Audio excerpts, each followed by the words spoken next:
guys, it's Kelly. Welcome back to the channel of chilled, relaxed plant content where we talk about our plants and we try to learn the best way to grow them so they grow how we want them to grow. So if that sounds like something you're interested in, hit the subscribe button. Let's be plant friends. So we're just continuing to repot things from nursery pots into like their forever pots. Not really, but you know, they're for now pots. And today we're doing some begonias. I have like a total of like 11 or 12 begonias that I have to repot. We're not getting to all of those today. It's not going to happen. But I do have 5 of them in front of me. And we're going to try to tackle those guys. So grab a drink, grab a snack, or grab some plants and do some planty chores. And yeah, let's repot some begonias. Alright, so the first plant we're going to be potting up is this begonia Bobby Price.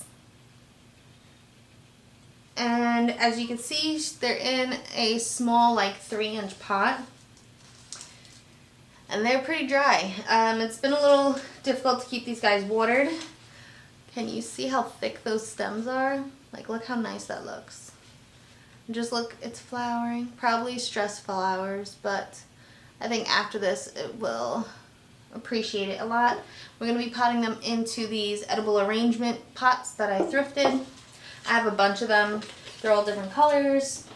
And I think they are like one of the best pots to have for begonias or water-loving plants. Mostly because they don't get too wide, but they are deeper, so roots can grow. And also, look, the plant just pulls out. It doesn't even... But, it allows just enough water retention without drowning the roots. I used to have an issue with that with my begonias when I first started, like, you know, collecting plants, and I started getting into begonias. We won't talk about the Rex begonia days because those days are just sad, but you know, we're gonna make a mess like per usual. Ooh, might have to figure something else out. I don't know.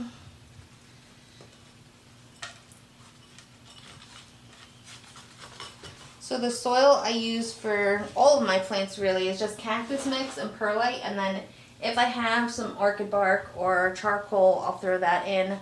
But I haven't been able to acquire any of that recently. And I don't feel like ordering it online. Like, I just, you know, if I'm in the store and I see it, I'll get it. But other than that, I'm not going to. I like to keep my plant stuff, like, as minimal and as easy as possible. And as cheap as possible as well.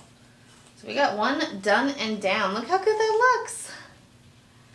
I think that looks really good.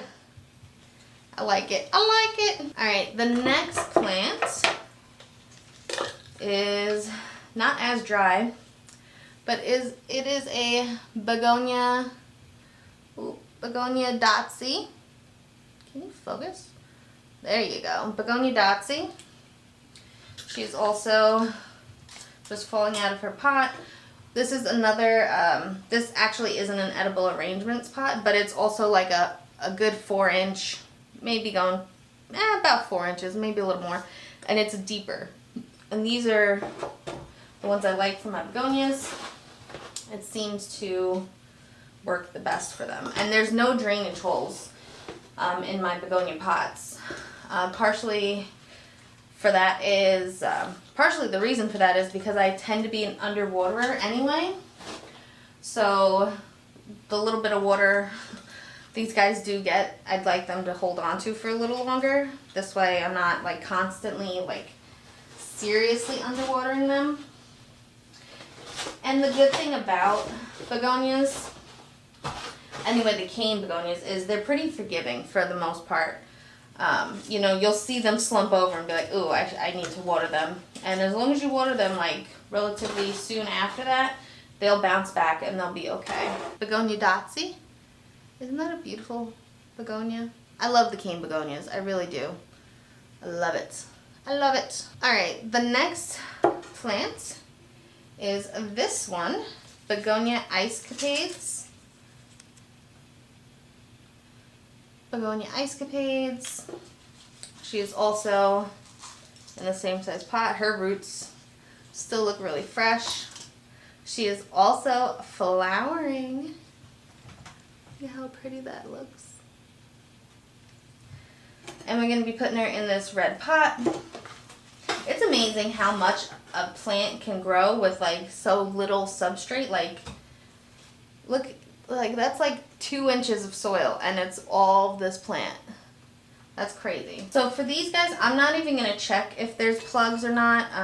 You know, worst case scenario, if the plant starts going downhill, I will just take cuttings and propagate and kind of start over that way. Yeah, I don't want to really mess with the roots too much. All right, so Escapades is all done. We got blooms on this side as well. Try to get you an up close view of them. Beautiful. And we got some blooms over on the other side. The soil I pre-moistened, so I'm not going to water them tonight, but maybe in the next couple of days I'll see how dry the soil is and then water them. And also, like, these guys will let me know when they're thirsty. So the next plant, we had a little casualty, but we have nodes. So I'm going to actually stick this guy in water and just see what happens. Why not? So this is how I end up with a million propagations. I'm just like, oh, well, it's got a node, you know, let's just see what happens. Throw it in water. Anyway, the next plant we're going to pot up, looks like it's got some mold on the top, so I'll just rip that soil off. Gross.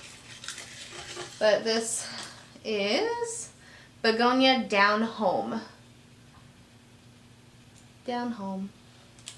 And again, it's just such a shallow root system. And we'll be putting her into this dark bluish pot. So where do you guys like to get your pots from? I'm a little weird. I know I'm weird, right?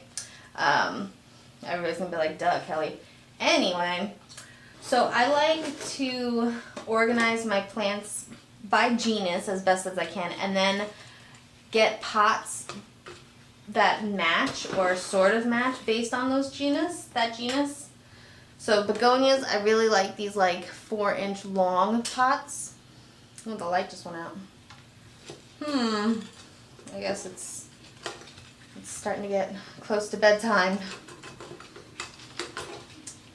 But I don't think it's really affecting the lighting. Hold on, let me put the light back on. All right, put the light back on. I think that's better. Let me know in the comments below. Is it better with the light on, light off? Oh, the pots, the different pots for different genus of plants. So, does anybody else do that? Am I the only one? Like, I like things to have like a theme, kind of. Anyway, Begonia Down Home. Should I just put this in here? I know people say that that's how like a lot of plants will root. We'll try it. Let's try it. Let's stick him down in here. We're going to push him down as far as he'll go. And we'll just leave him in there. And we'll try to propagate from this leaf. Let's see how that works.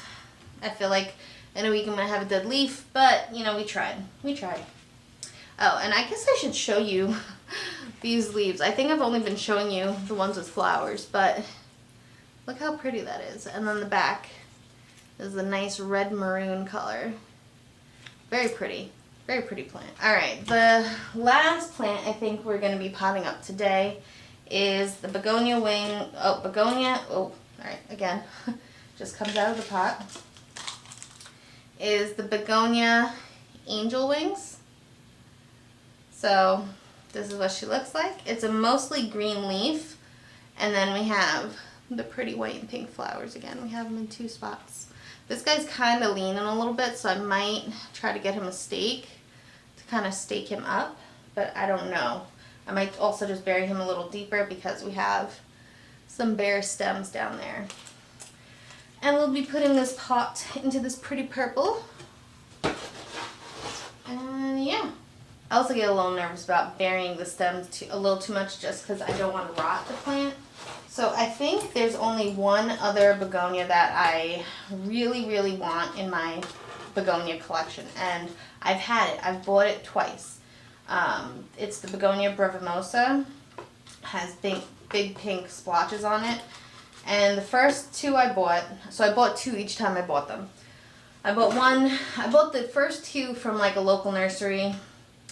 And damn, did you just see that? All over my foot. Anyway. I hate that. I'm just doing so good too. The last plant is when I make the biggest mess. Anyway, so they were doing okay, and then I repotted it, and it did not like it. And I don't think I messed with the roots too much.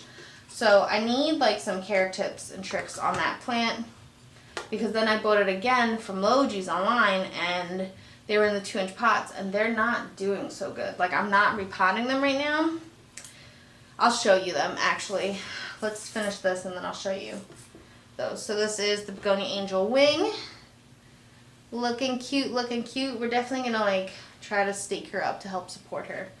But first, let me show you the Brevimosas. Okay, so the Brevimosas I have. This is a cutting from one of the original Brevimosas, that I had. And, I don't know what it's focusing on, the bin back there. But it's okay. It has some roots and stuff. And then this is just another piece that is dying. So we're going to throw that out. So I have this little piece. And then the pots from Logi, they're struggling. This guy doesn't look too bad, right? At the base, it looks like it's rotted down there. But there's a piece, like part of the base is rotted, but this part is still in the ground and rooted. So it's okay, I think. And then this is the other one. It dropped both of its leaves. It's, I think, trying to put out some more leaves. So I've just been leaving it. It's still green. You know, I give it a little bit of water every once in a while. I don't want to rot it though, so these are my Brevimosas. I have a feeling I'm going to have to repurchase that again, and I don't know, maybe 3rd time's the charm, or 3 strikes and you're out. One of the others. So I don't know, maybe this guy needs a little bit more humidity or something like that. Maybe it's like just a tougher cane begonia to take care of and to have. If you guys know or have any care tips or tricks, please let me know in the comments below. I would greatly appreciate it. And I guess that does it for this video. So, let me know which one was your favorite. Tips and tricks for this guy. And until next time, relax, plants. Peace out.